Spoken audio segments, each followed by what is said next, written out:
Hello and welcome to Unabridged, the weekly podcast where teachers take on books. This is Sarah. Join us for bookish episodes and a monthly book club pick. This is Ashley. Find us on Instagram, Facebook, and Twitter at UnabridgedPod or go to our website, unabridgedpod.com, where the books we read are linked for purchase. This is Jen.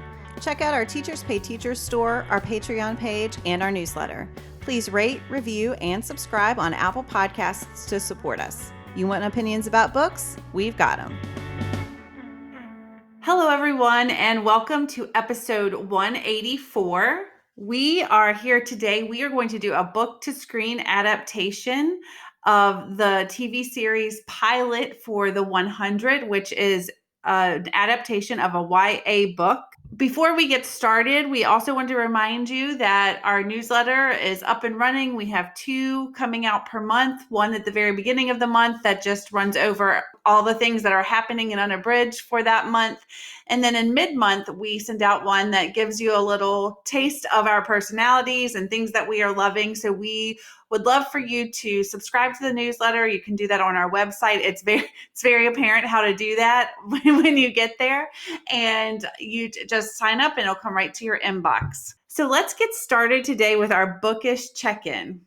Ashley, what are you reading today? So one of the books I'm reading this week is Evie Dunmore's Bringing Down the Duke. This was a Bookstagram Made Me Do It book, and I saw it all over the place, and it sounded really intriguing, and then I grabbed it on a Kindle deal, and so it's just been patiently waiting in my Kindle closet, and I was looking for something lighter to read the other night before I went to bed. And so I was happy to start this one. I didn't know much about it. I mean, the fact that it had a Duke suggested that it was taking place in the past, but I really didn't know much about it. And it is set in the late 1800s, and Annabelle is the main female character, and she is very intelligent and well-educated, but destitute. And so she's trying to find a way to have some financial security. At the time when the book starts, she's really dependent on her cousin as her kind of male security. And so she's looking for a way to navigate that so that she can stand on her own better.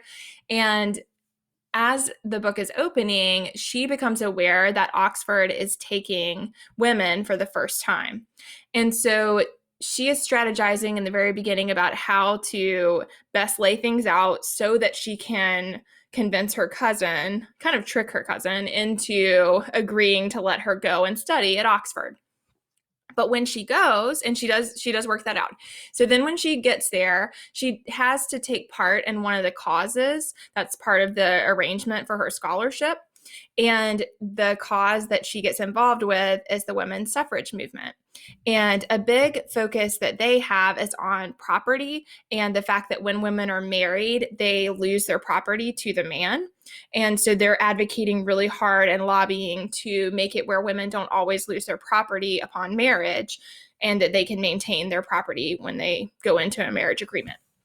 And so that is the premise on her side. And then we quickly see Sebastian, who is a very prominent duke in England and who has a lot of connection to the Queen. And he is curmudgeonly and seems a lot older, but he's actually in his 30s and just has had to manage the family's finances for a long time. And his family has come from a long line of money and property, but they made a series of bad decisions over a lot of generations, and his father essentially squandered his property. Part of it was in a betting game, and he just lost the property on cards. And so just recklessness as far as management. And so I think that's part of why Sebastian's character is the way that he is early on, is just that he has a lot of responsibility, and he's working hard to re-establish that connection of security that his family had in the past. And for the women's side, it becomes apparent quickly that they are going to need men to support their cause, and they need men with influence and property. So you can imagine how Sebastian becomes a desirable target because of that. And so early on, the women are plotting and planning how to navigate that. And Annabelle doesn't really know anything about life there. She is coming from the outside. And so early on, when she is assigned some tasks as far as lobbying, she goes right up to Sebastian, the Duke, and approaches him and tries to lobby to him. And all the other women are amazed that she's so courageous and brazen, but she had no idea who he was. And so she's just like, well, I could tell he was wealthy and influential. And so I went up to him. So it was kind of a series of things where they saw her to suddenly be really amazing. And she's like, I didn't necessarily know what I was doing. But then they're trying to find their way in. And Sebastian has a younger brother who is not nearly as responsible and tight-laced as he is. And so they're thinking that that may be their pathway. And that's kind of where I am in the book now, is they're trying to navigate their way in with the younger brother and figure out how to make things work. And I am absolutely fascinated by it so far. I'm really loving it. I am blown away by how little rights the women have. And it is humbling to read the way that, for example, Annabelle can't be around town without a chaperone. And so she has to go everywhere with a chaperone. So then she has to pay for that, but she doesn't have any money. So she's constantly frantic to earn enough money to pay for things like a chaperone so that she can keep going. She has to pay for her cousin's hired help because she's not there to take care of his children for free. And so it's all this stuff that just shows how difficult it is in society for women to find their way. And it is, like I said, it's pretty shocking to me to think that it was really just not that long ago that things were like that, and to think about what it would be like to be living during that time. So again, that is Evie Dunmore's Bringing Down the Duke, and it's a lot of fun and also really fascinating. I've seen that all over Instagram. I think it looks really good. I like the It's cover. amazing. It's so funny. I was talking about that today with my supervisor because we were talking about books that have been misshelved. In our library, that is shelved as a YA book. And it is absolutely not a young adult book. No. It is an amazing book, but it is not a young adult book. And so, yeah, anyway. But yeah, I loved it. I really want to read the next book in the series. I'm excited to keep going with it too. And I think I was surprised to see how much of a historical book it is. I mean, I think that I saw it, I had the idea that it was all romance, and I think you are getting a lot into the politics of the time, the environment of the time, what it was like for women who are starting as the first scholars at Oxford and things like that I didn't expect. And so that part has been really rich as well. How about you, Jen? What are you reading? So I am reading an e-galley.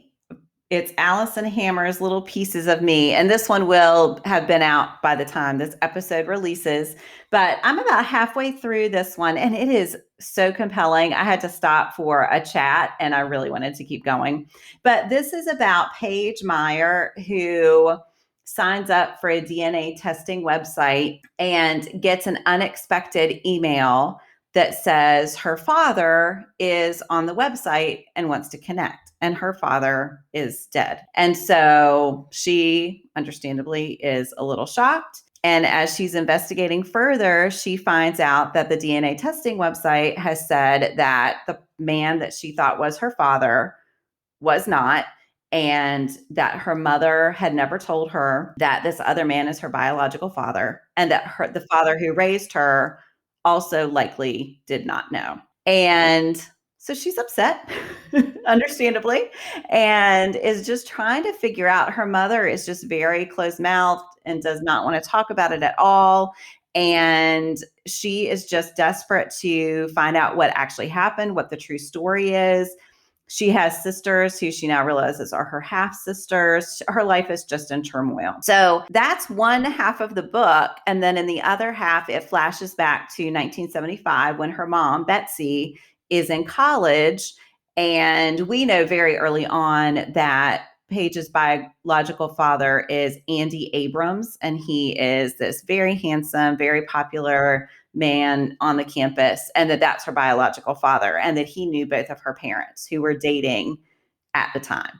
And so I still don't know exactly what happened, but they are, just kind of swirling around each other at these different parties. And you see as it moves back and forth, Paige just trying to wrestle with what this means for her identity and what this means for who she thinks she is and the things she's always questioned about herself. She's always been very different from her siblings and from her mom. And now she feels like she kind of understands that. So she's trying to reach out to Andy Abrams to get some answers, but he's not responding yet. So yeah, we'll see what happens. It's great. I will say it reminds me a lot of Danny Shapiro's book, Inheritance, which is a nonfiction book about the same thing happening. And it's interesting. In that case, Danny Shapiro found out that she was not Jewish, and that was a big part of her identity. She was from a very conservative Jewish family. And in this book, that's a part of it as well. So it is interesting that this fiction novel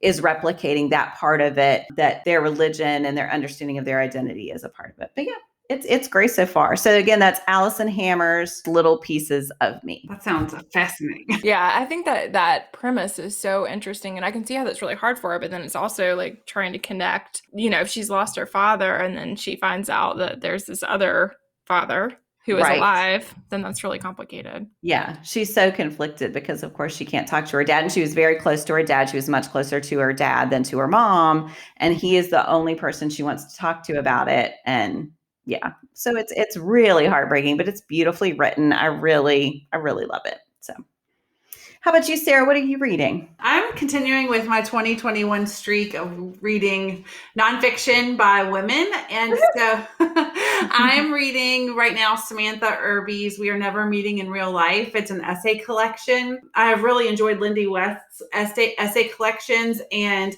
Samantha Irby actually writes on Hulu Shrill, which is based on one of Lindy West's books, one of her memoirs. And so I was just really interested. I've had this book for a long time, and that's just kind of where my heart's leading me this year. And I started, and it's great. It's funny. It is matter of fact, but I will tell you, if you are sensitive to language, like in profanity, she uses a lot of curse words, which that doesn't bother me that much. So it's fine. But if you are sensitive to that, I would maybe not read this book. But otherwise, it's really funny. She writes essays about her life. You learn about her life when she was growing up, and then how she kind of handles different situations as an adult. And it's hilarious. And what's one thing that is really interesting is I didn't realize, but she runs kind of like the front desk at an animal hospital. So if you look on the front of the book, the cover of We Are Never Meeting in Real Life, there's this picture of this angry cat. And there's an essay, and you will get to know why that was a choice. And it's really funny. It's really funny. So I really highly recommend it. It's great. It moves fast. And again, like it's an essay collection, but it still kind of has that narrative nonfiction feel. So I'm really enjoying it. So that is Samantha Irby's We Are Never Meeting in Real Life. That one's on my list. I've heard such good things about it. Oh, it's so good. Her first essay is an application for The Bachelor, and she talks about that being like a guilty pleasure. So that hooked me at the very beginning. But she answers all the questions very honestly, and that's really funny too. So I just really like it. That sounds awesome. So for this episode, we are so excited to share with you the conversation Jen and I are going to have about The 100. It is a book to movie adaptation. We missed Ashley on this one, but we did enjoy our conversation, and we hope that you enjoy it too, and let us know what you think. If you've read The 100 or watched the series on Netflix, we would love to hear your thoughts.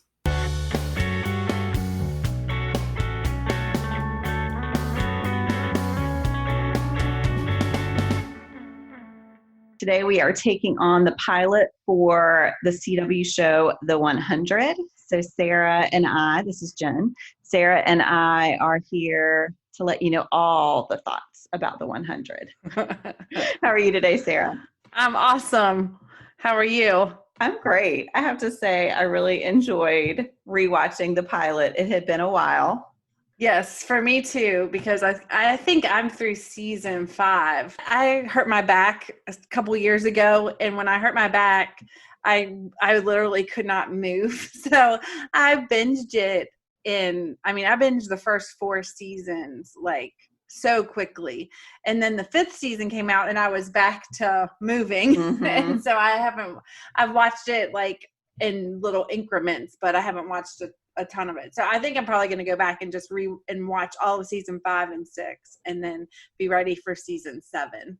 Awesome. Yeah. But it was really cool to watch the pilot again. I really enjoyed it. I thought that was really neat too. Yeah. I didn't binge it quite as much.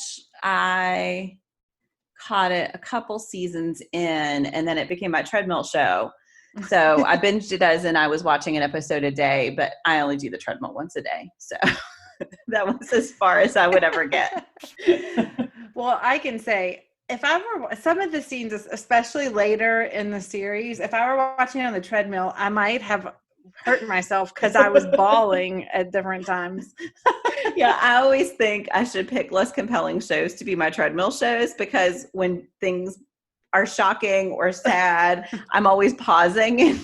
And so I'll be like, 2 minutes, stop. 2 minutes, stop. I'm sure it's not great for my heart rate. But anyway, that's just the way my world works. And it gets me off my butt. It's the only way I would ever do the treadmill. So, all right. Well, we are going to use most of our typical show episode structure, and we are going to add one special category a little bit later. But we always start with just overall impressions. So, Sarah, going back, rewatching the pilot, what was your overall impression of the 100 pilot?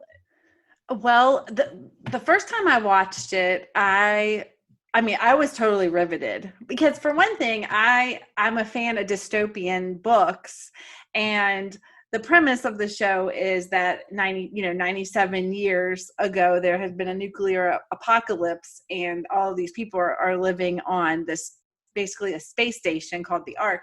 I was riveted the first time. So it was really super interesting to go back and watch the pilot again, and knowing kind of the character arcs of a lot of the characters and how things go. It was really interesting to see kind of their origin, because I had forgotten, because, when you get into 4 or 5 seasons of a show, you are tending to look forward and not backward. Yes. And so it gave me a chance to look backward. It also gave me a chance, I'm not going to give any spoilers, but a chance to see some of the characters that are no longer there. There were a couple I had totally forgotten about. Yes. And so I really enjoyed it. And I was still riveted. It still felt fresh. And I still would recommend, rewatching the pilot, I would still recommend it to people who it definitely has at times like the soapy YA feel just at times. But it is a really interesting look at, how we respond to trauma, how we how people create community, and how people divide when, put to certain situations. And I just think it's really interesting. So overall, I would still recommend it. I still really liked it. And I kind of want to watch it all again from the beginning, because again, seeing some of those characters that I really grew to love that are no longer in the series made me want to stay with them a little longer. How about you, Jen? I had the same reaction. I kind of want to rewatch it again too in advance of the final season. And I want to make my husband watch it with me, because he has never watched any of the episodes, even though I've told him how good it is. I did think, when I had that thought, I did wonder, I think the teen soapy stuff that does decrease, I think, as the series goes on, might be a turnoff for him in the first episode. Yeah. But I think it just so quickly turns. And that is always a part of it, because that's part of life, is relationships that we have with people. But I think it becomes proportionally smaller as you go. Yeah, I definitely, having been farther in the series, I don't feel that soapy vibe but then when I watch the pilot, I'm like, oh, they're setting up some things. But I feel like they tried to set up some of that stuff, and then they went in a totally different direction. Yeah. It felt like, because it definitely doesn't feel, for one thing, it's super violent. As the series goes, and it doesn't feel like they set, there are love stories, but that is not the main, to me, that's not like the main. Right. motivation for the characters. Agreed. I mean, so I think it's really interesting to see where it goes. So if you haven't watched the series and you're just watching with us or watching the pilot and then going to continue, it gets even more compelling, I would say. I agree. Well, and I just think, so one thing I think they do really well from the beginning is set up the fact, okay, so I guess we should have set this up from the beginning. So they are in space. This society exists in space. There was the nuclear apocalypse on the ground. You said all that. Their laws say, because they're in this arc in space and resources are slim, that any crime is a capital crime. So if you are over 18 and you commit any crime, no matter how small or what we would consider to be small, you are executed. If you're under 18, you're basically imprisoned until you turn 18. And the 100 that they send to the ground are 100 people who are under 18. We find out there are going to be spoilers here. I guess I should have said that. So I'm just going to spoil things now. If you don't want to hear, go watch the pilot and then come back. Pause. Okay, so now I'm going to spoil it. So they send these 100 people to the ground. We find out later because they have underestimated the amount of resources that it will take to keep the whole society in space on the ark alive. And sending these 100 under 18 prisoners to the earth has a twofold purpose. One is to determine if the earth can now sustain life. The other is that gives them another month on the ark that they have enough resources for. So I just feel like there are all of these ethical questions about choosing society. What's the value of individual life when it's put up against society? What laws do you have to put in place when you're in this kind of system? And when is it okay to make exceptions versus not? You have leaders who disagree. I mean, there's so much packed in. So there's all this action, there's all this romance. There are the 100 kids on the ground. You get this Lord of the Flies kind of vibe. Mm-hmm. And then you also have this parallel storyline up in the ark of these people trying to create a government that will work to keep the most people alive. But the most people means making choices that will kill others. I mean, it's just, there is a lot in there. And I was struck all over again by how early they kicked off asking those really key questions that persist through the show. Like there's one point where Abby, who is a doctor and she's the mother of one of the kids that they've sent to the ground, has this altercation with one of the leaders, Marcus Kane.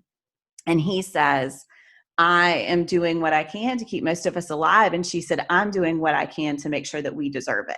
Yeah. And I just think that question haunts us through the episode or through the seasons as we see people making decisions to survive and then questioning whether they then deserve that survival. Anyway, that was a big long rant, but I just was swept up all over again in those questions. Yes, same. And again, like knowing where it goes and watching it the second time around, it makes you understand.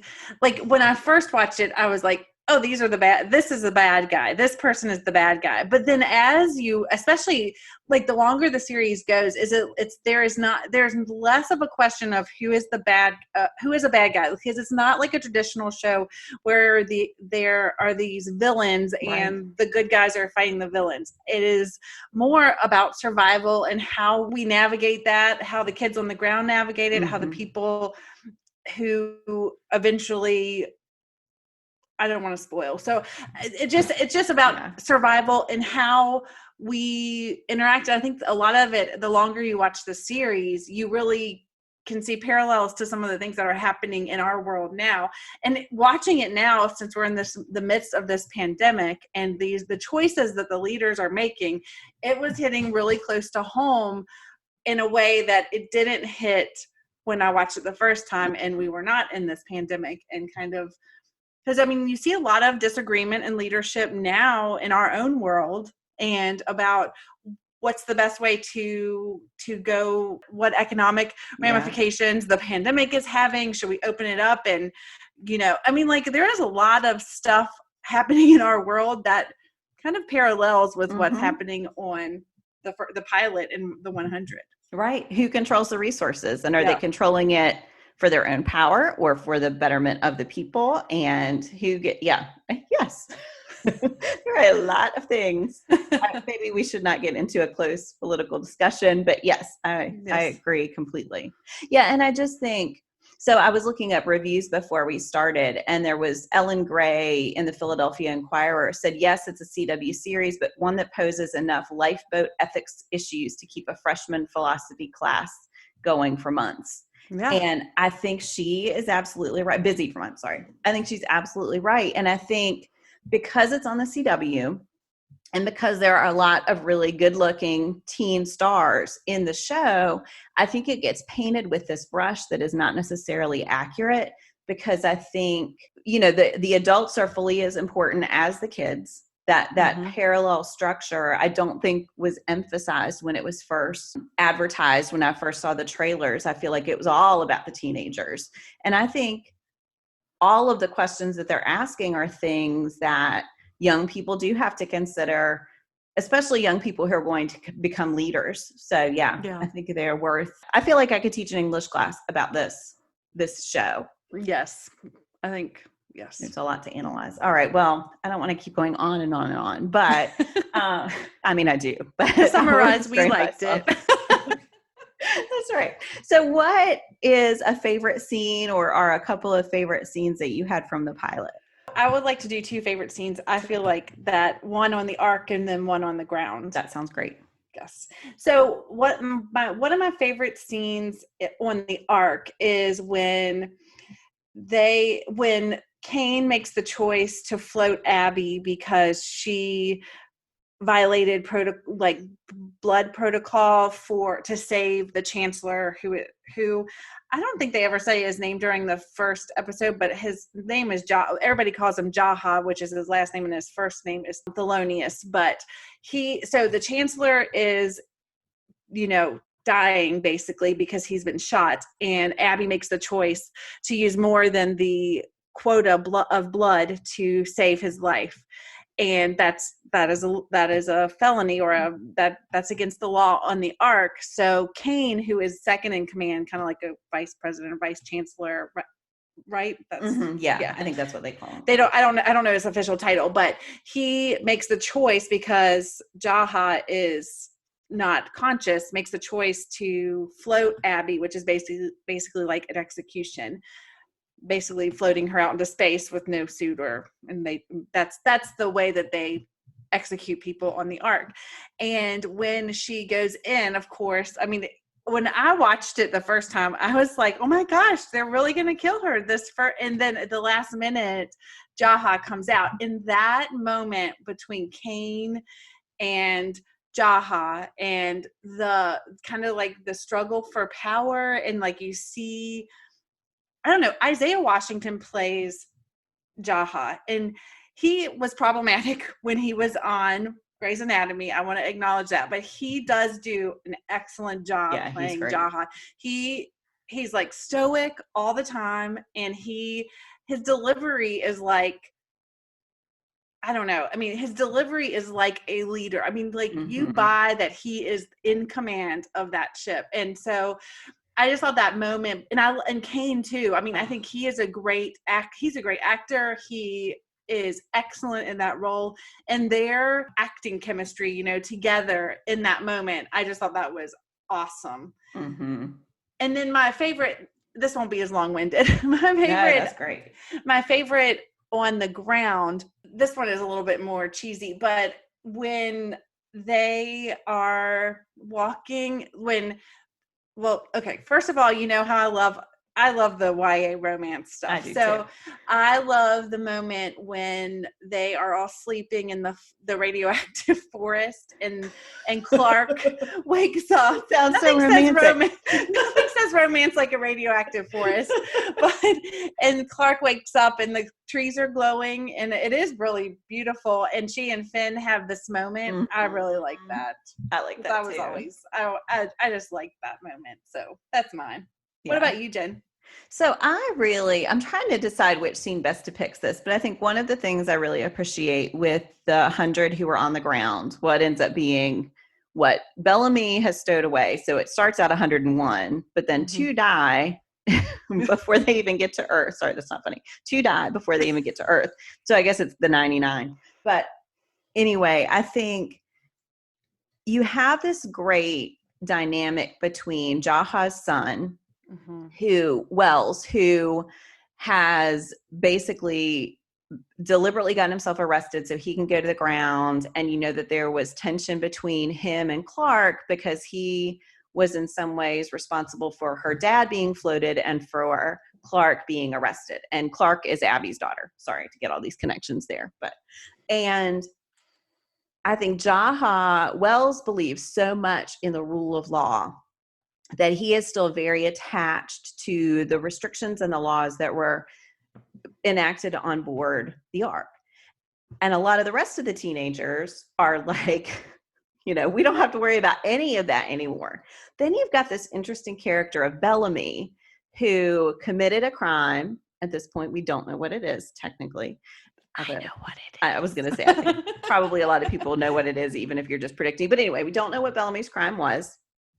And everyone has this wristband that communicates kind of vital stats to the Ark. And so they're watching it basically to see if these kids are going to make it or not. All of their communications are down except for these wristbands. And Bellamy is very invested in getting the wristbands off. And so you see the way he is manipulating the rest of the 100 or the 99 into doing what he wants by jumping on their desire to be out from under the thumb of the government on the Ark. And there's this great scene around a fire where they're burning the wristbands, and Bellamy is given this amazing speech. Oh my gosh, he is so good at being really bad. And he comes out with this slogan that's really dumb. I'm like, it's not that catchy, but basically it's whatever the hell we want. And he just inspires everyone into this raucous, like, shouting riot where they're all trying to get rid of their wristbands. So I just think there's so many things in play here. There's, the rule of law versus chaos. There's who is with you and who is against you. There is someone who is manipulating people for reasons that they don't understand, but because he's so charismatic and so persuasive, he is able to convince them to do something that is serving really only him, because everyone needs the Ark to believe that they're alive so that they can help them. Yeah, it's just so complex. And again, I think there are characters you're so turned against now, and like you were saying, Sarah, that you believe are bad or are villains. And then to think about the way they develop through the series is fascinating. So yeah, there's just a ton in there right from the beginning where we're questioning human nature and people's motivations and who is benefiting from each step forward or back or sideways that people are making. And I really love that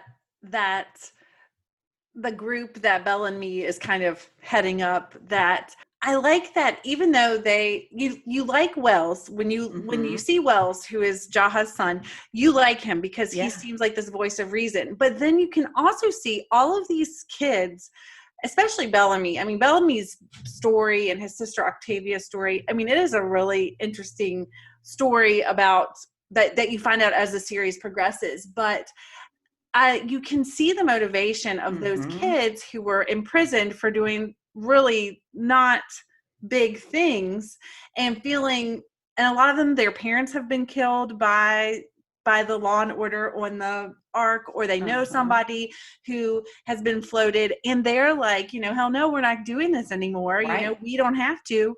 And I mean, also knowing when they're coming down and Jaha comes on the screen and basically tells them the reason they're being sent down there is because they are expendable.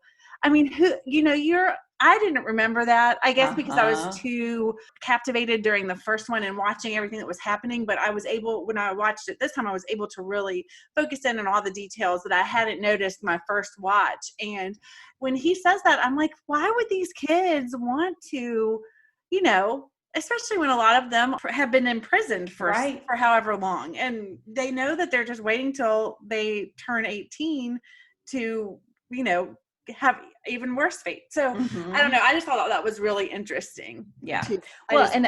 I don't know if you watch Survivor, but a lot of the decisions like on Survivor, I feel like there's always someone whose first act on Survivor is to build alliances with other people. Mhm. And then there's always someone who is like, no, we got to get a shelter and we got to get food. And so to watch these different people and what their motivations are, like Clark is like, we have to get to Mount Weather to get resources so we can survive. Mm-hmm. And she convinces some other people to go with her. Bellamy is all about alliances. Jaha, Wells Jaha, his concern is establishing law and order and the sense of rules. He needs that. And so I think just there's so much that you see about people's personalities as you see what they emphasize from the very beginning. Yes. Yes, it's great. All right. Well, we don't want to go on forever. We do want to go to our new segment, and this is called I Bet You Didn't Know. And so I did not do a ton of research here. I will say I found some interesting things about like numbers and that this was the most watched premiere on the CW, which Oh, wow. I thought was impressive. And then the audience sort of fell off a little bit. People were speculating because the teen romance stuff was too heavy. And then it drew more viewers back as that part of the show was reduced. But it has a 92% rating on Rotten Tomatoes, which I That's thought awesome. was really good. You were talking about your husband trying to get your husband to watch if you do a rewatch. And I feel like my husband, if he can get past the first few, episodes, or maybe even the first season, if he can get through the first season, I mean, I think season 2 and season 3 are phenomenal. And so I think that he would really like them too. So yeah. Maybe we can get them both on board. I would love that. Well, and I just think the way the show, I don't want to call it a reinvention, but they make it feel new. Mm-hmm. So they're able to do that while staying consistent with their original vision and this interesting premise. So it's actually based on Cass Morgan's series. And I've only read the first of those books. I read it after I had watched the show up to that point, and I like the show much better than the book. I don't know if I would have felt differently if I'd read the book first, but if anybody's interested, it is based on a YA series. I did want to say the reason I started watching it was actually because of Stephen King, who is one of my favorite authors, and I follow him on Twitter, and he had been tweeting about how great the 100 is. I think this was during season 2. And he was just talking about the interesting moral questions it raises. And Stephen King's recommendations for me are typically really good. Usually they're for books, but I trust his taste. And so when I saw that, I was like, oh, I should give it a try. And so as I was doing research, I found this interesting Twitter kind of debate between Stephen King and William Shatner. Oh, that's a pairing. I know. Isn't that fascinating? Yeah. Shatner got some heat later for some things he said about an LGBTQ issue in the show that if you're interested, you should certainly go research, but it would be incredibly spoilery at this point. But anyway, so Stephen King said the sad but true mantra that's repeated over and over in the 100, there are no good guys. And Shatner's response depends upon one's perspective. And sometimes you got to be bad to be good. And then they kind of go on, which I thought was really interesting.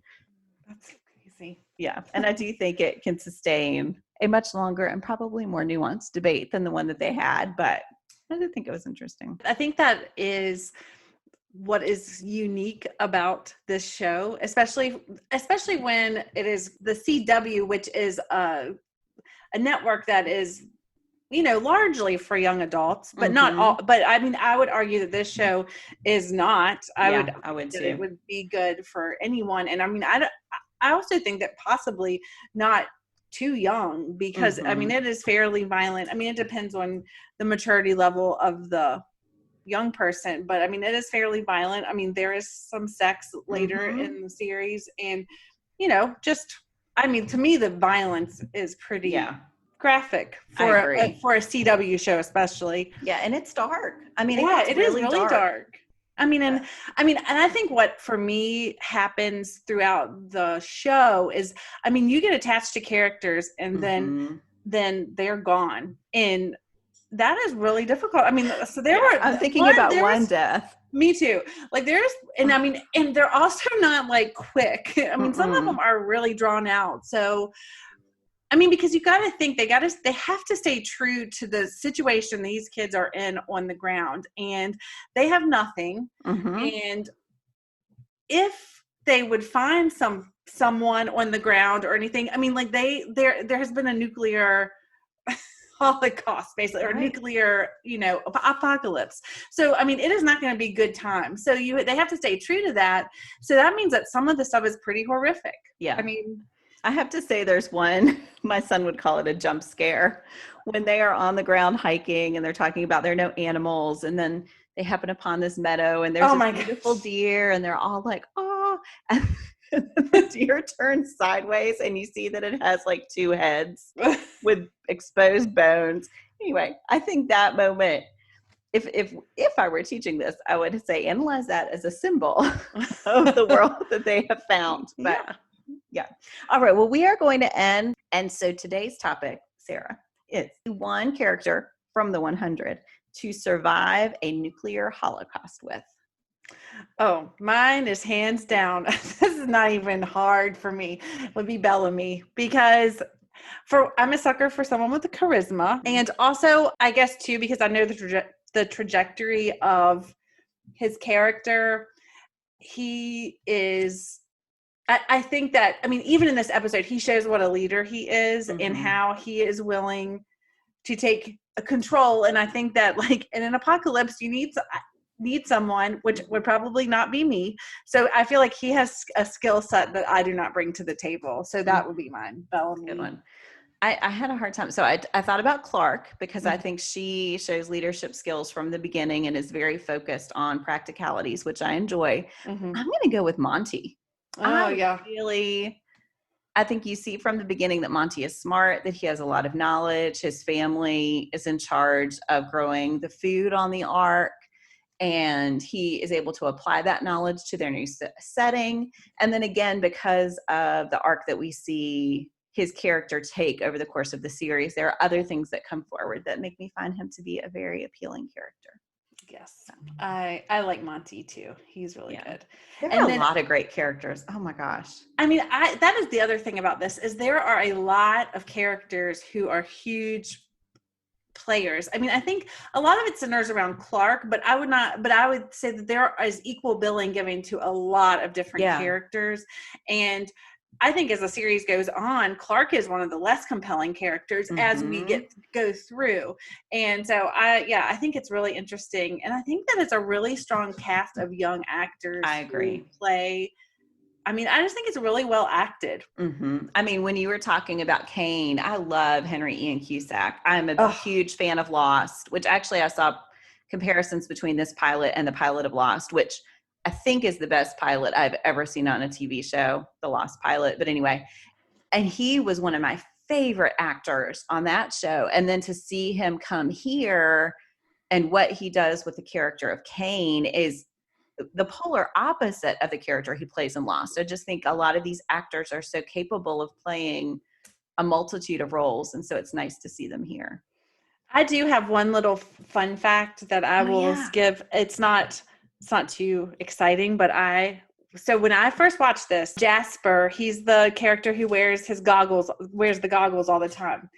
I was like, I know this guy. Where have I seen him before? And I could not figure it out. And then I was watching Diary of a Wimpy Kid, The Long Haul, with my son and daughter, and he is Roderick. Not not in that one. He is Roderick in the first one. So I was watching Diary of a Wimpy Kid, that one, and I was like, that's not the same Roderick. So that's what kind of that's funny. But he was Roderick. He was the lead singer of Loaded Diaper. Do you remember that? I do, from the books. I've not seen the other movies. I've only seen The Long Haul. Okay, so like The Long Haul was what prompted me. And then I was like, that's who he is, because we watched The Long Haul and then we did a whole marathon of those because the kids like them and they're funny and I enjoyed watching them. So he is the one in the first one. And I can't remember if Long Haul is third or... Well, anyway, regardless, he is Roderick in Diary of the Kid, the first one. So That's awesome. And the lead singer of Loaded Diaper. So he's got some range. That's right. Yes. All right. Well, is there anything else you want to bring up that we have not covered about this episode of The 100? Looking through my notes here. Oh, the one thing that I wrote that I wanted to, you know how I always like to talk about music. If you guys watch our Instagram live, when they are walking out and they play Imagine Dragons Radioactive, I was like, this is so dramatic and I love it. It is perfect. Yes, that is the one song. Maybe there were others that I should have written down. That's the one I wrote down too. My kids love Imagine Dragons also, so I'm always attuned to those moments. But well, and their songs are they're dramatic in and of themselves, and then with them like walking out and like kind of dispersing in the new ground and then playing that, I was like, wow, this is magical. It was awesome. Yay, that's great. That's really that's all I have. All right, me too. Well, thank you everyone for joining us, and we are going to be back soon with the pilot of Riverdale. So we hope you listen to that one as well. I haven't watched that for a long time either, so I'll be interested to see what I think of that the second time around.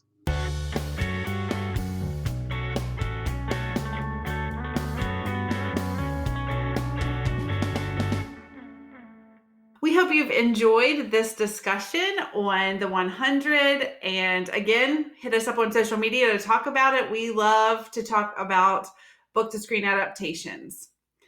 Now we are going to end our episode the way we end every episode, with our Give Me One. And today our Give Me One is our favorite ride at an amusement park. Jen, what is your favorite ride?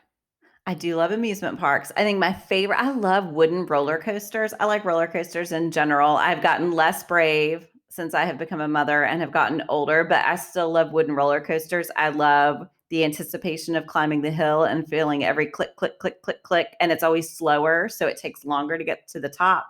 And then you feel every bump. I just love it. So wooden roller coasters are my favorite. I like roller coasters. Ashley, how about you? I thought it was funny you chose that, Jen, because I don't love the wooden ones very much. They're a little jerky. They are. I find that I don't like that as much, but I love all things Fast and Furious. And I absolutely love roller coasters. I thought I might have kind of grown out of it, and then we all went to Universal in spring of 2020, right before the shutdown, and I was like, nope, I haven't grown out of this at all. I absolutely love it. I could do it over and over and over again all day. But I do think something that was new to me, because I haven't been to amusement parks in quite a while, is the kind of rides that integrate the virtual reality components with the movement. And that is definitely my favorite. And I think the last time I had seen those, you didn't get the kind of speed or shocking movement that I love in a roller coaster with the virtual reality part. And now they totally have that, which I'm sure a lot of people listening are like, yeah. But that combination really works for me. So that was really cool. Like at Harry Potter World, there were ones that it was, you were so immersed, but also it had really shocking or fast movements. And I loved that. So that kind of is my favorite now. So what about you, Sarah? What's your favorite? Well, I have to say, I had never been to an amusement park like Universal Studios, and because I've never been to Disney. And so I hadn't been to these gigantic rides like that. And I love the Harry Potter experience, the whole Harry Potter world and the rides and the integration, like you said, of the whole visual experience. And then also the ride, that was amazing. But for my favorite ride, one of my favorite rides, I'm going to go old school. So my favorite ride is the big swings that you can really get on. I'm not just at amusement parks, but oftentimes like boardwalks will have them. But I just love that feeling of being up in the air and swinging. Swings were always my favorite at the playground. So I love that I don't have to do any work and I can just swing and look out over everything. So that's mine. It's kind of old school, but I like it. Yeah, those are fun. Okay, well, thank you for listening today. We hope you enjoyed this conversation, and definitely interact with us on social media, all about the 100 and book to screen adaptations.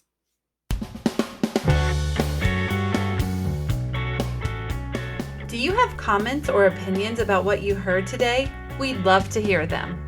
You can find us on Instagram, Facebook, and Twitter at Unabridged Pod, or on the web at unabridgedpod.com for a list of ways to support us. We'd like to thank Jared Featherstone, who composed our theme music, Strings of Light, and Katie Amy of Amy Photography, our podcast photographer. Thanks for listening to Unabridged.